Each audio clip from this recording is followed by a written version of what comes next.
There are many times in our lives when we face adversity. They can be financial, physical, or even mental adversities. Aside from being human, it is one of those things we all have in common. Rich or poor, young or old, we all face adversity. I would always wonder why these things would happen. Why me? I'm sure you have all been in that same boat. What we don't realize is that there's a greater purpose to it all.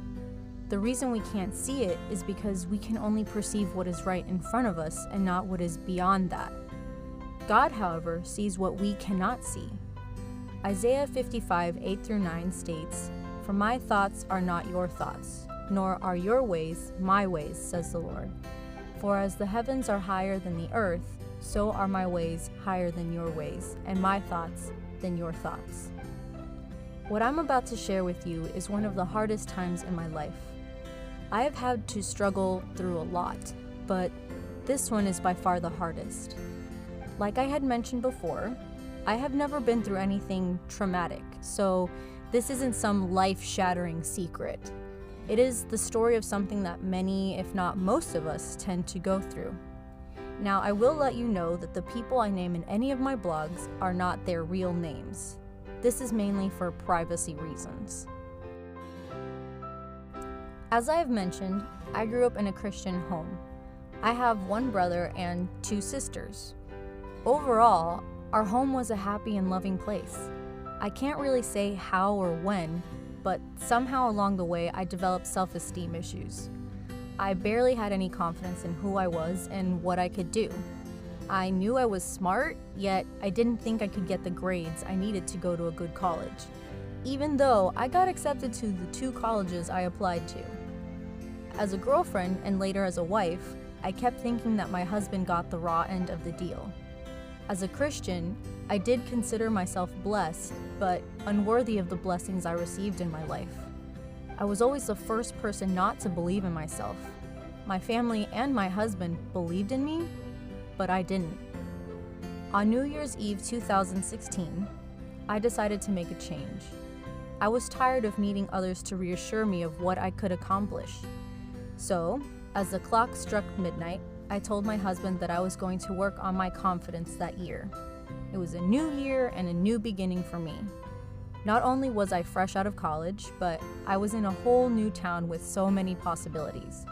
I was finally ready to be who I knew I could be. I started applying to many different places for a job. Every place I tried kept telling me I needed to have more experience. That was until January 10th. I had received my first call for an interview. This job was different. It was like nothing I'd ever done before. It was life insurance sales. Chad, my husband, thought it would be a new experience and worth a shot. Since I trust his judgment, I went in for the interview and got the job. For those of you who don't know, in order to be a life insurance agent, you must be licensed in the state you live in to sell insurance. It's no easy task, but I was able to do it. Now, I could go into every single detail of the process, but I want to keep that for another time. Truth is, within this one experience, I've learned so much and grew more than I could ever imagine in such a short period of time. However, for now, this is the part I want to focus on. January 27th was my first official day. This was the day I met Neil, my manager or mentor as he prefers it. It was your typical first day meeting. We introduced ourselves, chatted a little, and then got down to business. After discussing what the plan was for the week, we went into the training room where other first-time agents were gathered. As he entered the room, Neil said something that showed me that I was on the right path. "Good morning, everyone. Before we begin, I just want to say that I understand that insurance is completely different than anything you've ever done before, and that it may be scary. But I can honestly tell you that this will change your confidence in a way that you never thought possible." I honestly couldn't help but laugh when he said that. How could he have known that I was trying to become more confident? Neil didn't, but God did. He knew I had intentions of improving myself, so he brought me here. This was where it was all going to take place, and he was going to use Neil to help me get there. Neil taught me everything he knows about the business. We spent a week and a half in training, and then I was released on my own. For about a month and a half, I struggled to make sales. The times I would sell, was when Neil would go with me on my appointments. It was like I was only confident when he was there to hold my hand because if something went wrong, I could just fall back on him. I wasn't getting any better. Everything was crashing down on me, and I felt so lost and alone until one day on the job. I was with Neil training again. We were driving to our next appointment talking about what I was having trouble with. I finally explained to him that I just didn't believe I could do it, that I never believed that I could do anything. What he asked next was words that have stuck with me to this day. Why are you holding yourself back? Is it that you don't believe you deserve to be happy? Why? These 3 simple questions opened a floodgate. For the longest time, I felt like I had to prove myself, not just to those around me, but to God Himself. My actions are what dictated my worth, and as far as I knew, I was worthless. That was the reason I felt so alone. That was the reason that I let myself believe that there was no way that God could love someone like me, someone average. However, none of that is true. As it says in Ephesians 2:8-9, "For by grace you have been saved through faith, and not of yourselves. It is the gift of God, not of works, lest anyone should boast." Those 3 simple questions made me realize that God's love wasn't about what I did, but what He has done for me.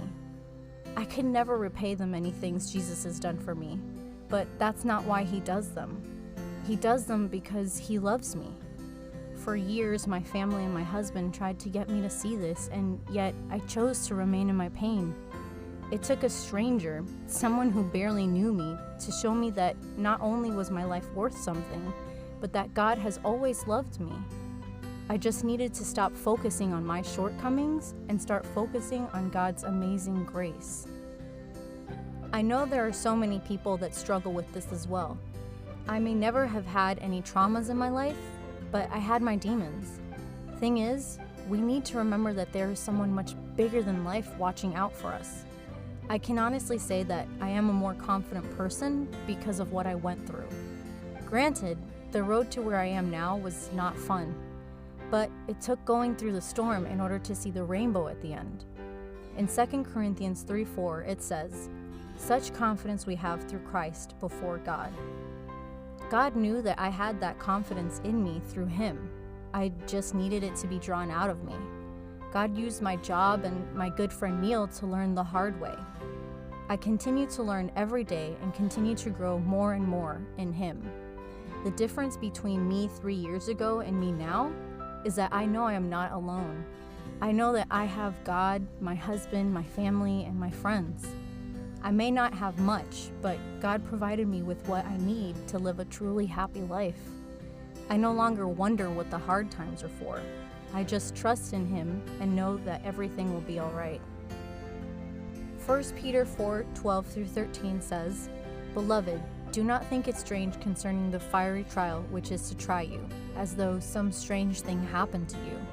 But rejoice to the extent that you partake of Christ's sufferings, that when His glory is revealed, you may also be glad with exceeding joy." So for those of you struggling with low self-esteem and low confidence, I tell you that you are loved. I may not know you personally, but I was you. At the time, I may not have known why I was going through such adversity, but now I see what God has done in my life.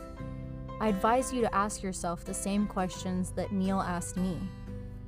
Why are you holding yourself back? Do you believe you don't deserve to be happy? Why? You deserve the world and more. You are not alone in this. Jesus is right there by your side, waiting for you to accept Him into your life. Even in the darkest of times, He is there showing you that there is a better way. In Ephesians 3:12, it says, "In Him and through faith in Him, we may approach God with freedom and confidence."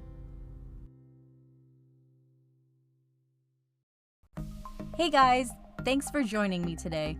Don't forget to check out my blog, which you will find a link to it in the description below. I hope you all have a blessed day. Before I go, I will leave you with this. In Numbers 6:24-26, it says, "The Lord bless you and keep you. The Lord make His face shine upon you and be gracious to you. The Lord lift up his countenance upon you and give you peace.